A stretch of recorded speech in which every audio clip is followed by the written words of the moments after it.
सबसे बलवान होता है समय। पुरुष बली नहीं होते है, समय होत बलवान। भीलन गोपी लूट लई, वही अर्जुन वही बाण।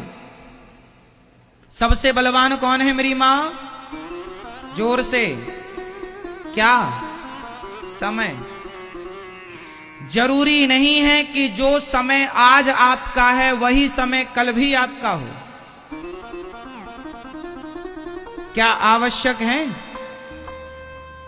मैया जी, भैया, क्या ये जरूरी है कि जैसा आज आपका समय है ऐसा कल भी हो? इसलिए कहता हूं, समय का दुरुपयोग ना कीजिए। समय किसी का एक सा नहीं रहा। समय सदा किसी का एक सा नहीं रहा। समय सबका बदला है। जो कल राजा थे वो आज रंक हो गए, और जो कल रंक थे वो आज राजा हो गए। जो अमीर थे वह आज गरीब हो गए, जो गरीब थे वह आज अमीर हो गए। ऐसा आपकी नजर में कितने केस होंगे? मेरी नजर में बहुत लोग हैं जो पहले कुछ और थे, जिनका पहले डंका बजता था। कितने धनाढ्य ऐसे थे जिनके पास खूब पैसा था, आज उनकी संतानों को दो दो वक्त की रोटी के लिए सोचना पड़ रहा है। और ऐसे कितने लोग थे जो एक टाइम खा के सोया करते थे, आज उनके घर में राजसी भोग बन रहे हैं 56 प्रकार के। समय सबका बदला है। चाहे हरिश्चंद्र का समय हो, समय तो भगवान राम का भी बदला है। हर दिन वो वनवास के थोड़ी रहे, राजा भी तो बने राम जी। समय रावण का भी बदला है। रावण की आंखों के सामने 1 लाख पूत 1.25 लाख नाती मर गए। जिन बच्चों का बड़ा घमंड था रावण को, वो घमंड आंखों के सामने टूट गया। समय रावण का भी बदला है। समय तो भगवान राम का भी बदला है। जंगल से वो राजा भी बने हैं। तो राम भगवान का समय बदला, समय रावण का बदला, समय हरिश्चंद्र का बदला, समय आपका बदलता है, समय सबका बदलता है। इसलिए समय सबका एक सा रहेगा ये कभी नहीं सोचना चाहिए। इसलिए जब समय आए उसका सदुपयोग कर लेना चाहिए, क्योंकि आज अच्छा समय है, कल कैसा समय आएगा ये भगवान जानते हैं और कोई नहीं जानता। इसलिए समय का सदुपयोग करना चाहिए। समय है उसका सदुपयोग कीजिए। समय किसी के बाप की बफौती नहीं है कि मेरे बाप का समय था तो मेरा भी समय रहेगा। क्या ये जरूरी है? बोलो मेरी मां। इसलिए समय किसी के बाप की बफौती, समय तो समय है, समय समय पर होता है। समय समय की बात, राम जन्म का दिन बड़ा और कृष्ण जन्म की रात। समय समय पर होता है, समय समय की बात। समय है। एक समय वो था जब आप 8 रोटियां खा लेते थे। एक समय वो था जब आप 5 किलोमीटर तक कंटिन्यू दौड़ते थे फिर भी थकते नहीं थे। एक समय वो था जो आप दिन भर काम करते थे, थकते नहीं थे। आज एक समय ये है 4 सीढ़ियां चढ़ लो तो आपको सांस भरने लग जाती है। वो भी आपका समय था और ये भी। बोलो हाँ। समय है।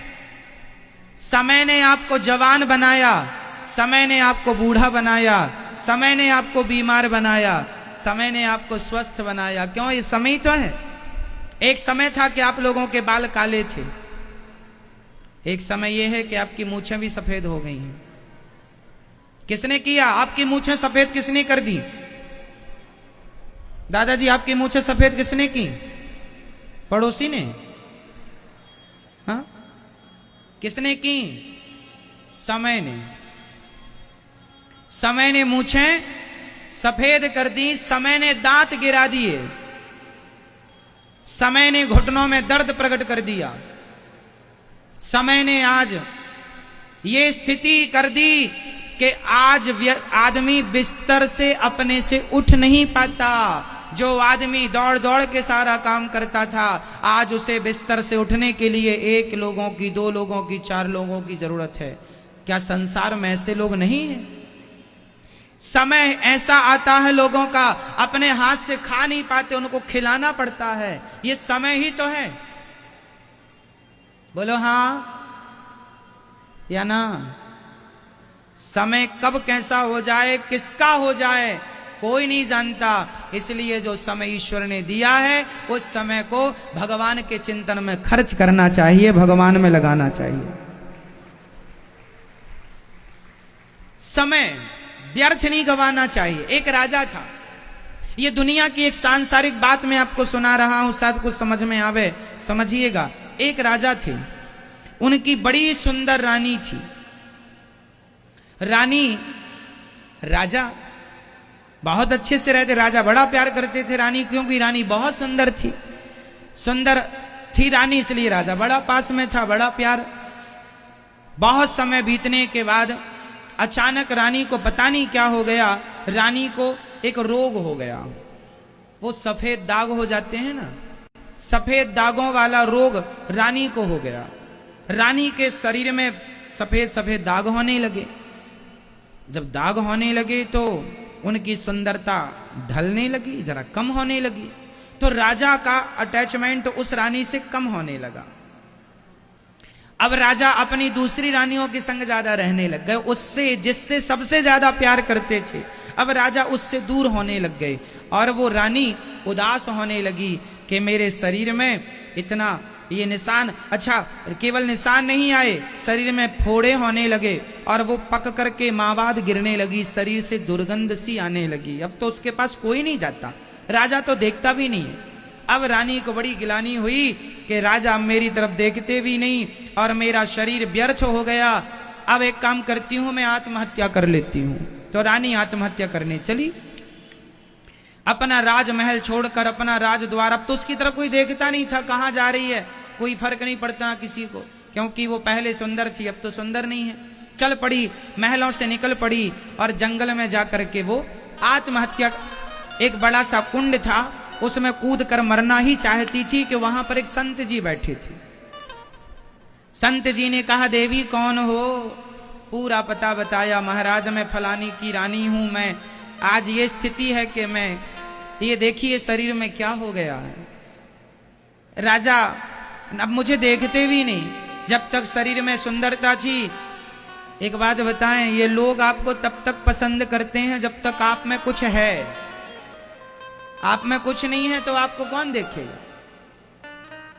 आपके पास पैसा हो तो लोग आपको देखेंगे, आप में शरीर में ताकत हो तो लोग आपको देखेंगे, आप में सुंदरता हो तो लोग आपको देखेंगे।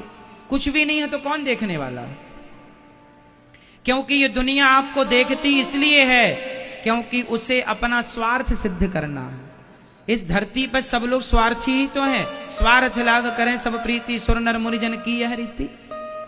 रानी बोली मर जाऊंगी, संत बोले मत मर, मैं तुझे ठीक कर सकता हूं, पर एक वचन देना पड़ेगा।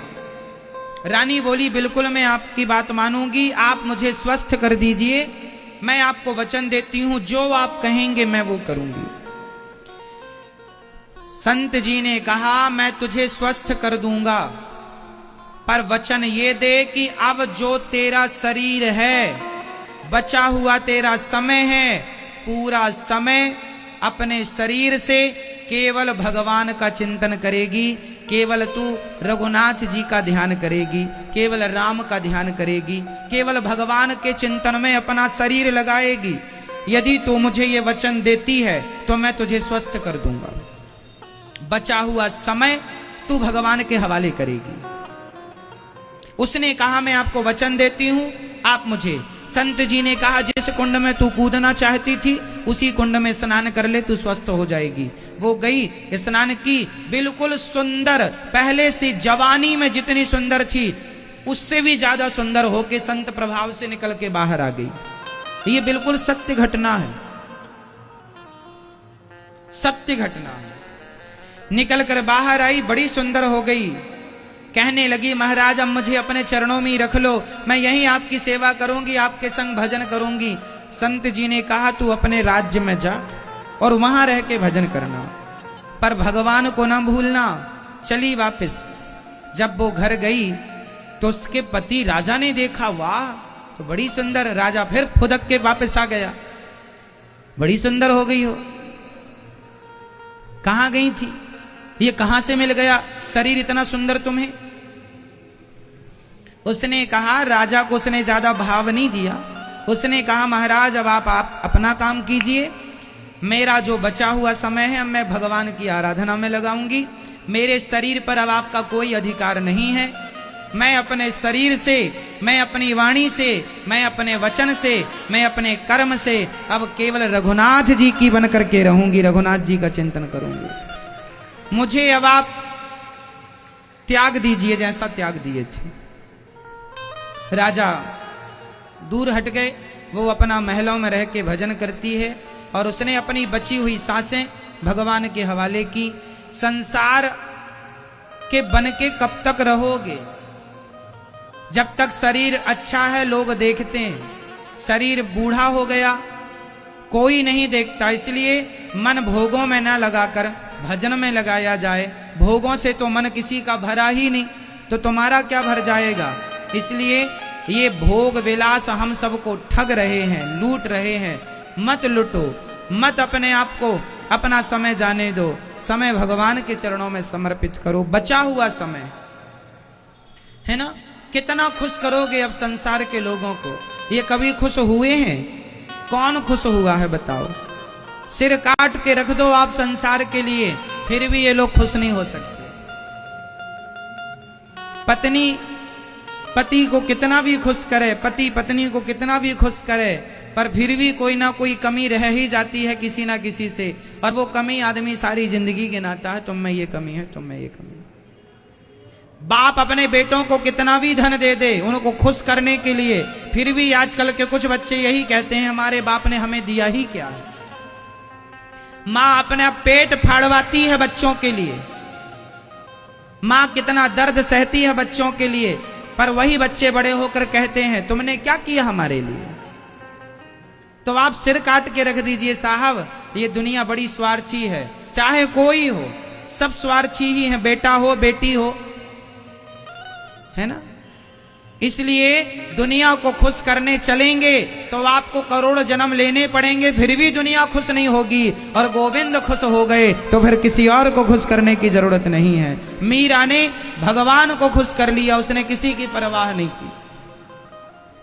नरसिंह जी ने भगवान को खुश कर लिया, उन्होंने किसी की परवाह ना की। आप और हम भी समझें अब इन बातों को, संसार के चक्कर में ना पड़ो। ये संसार कभी किसी का नहीं हुआ मेरी मां, तुम्हारा नहीं हो सकता।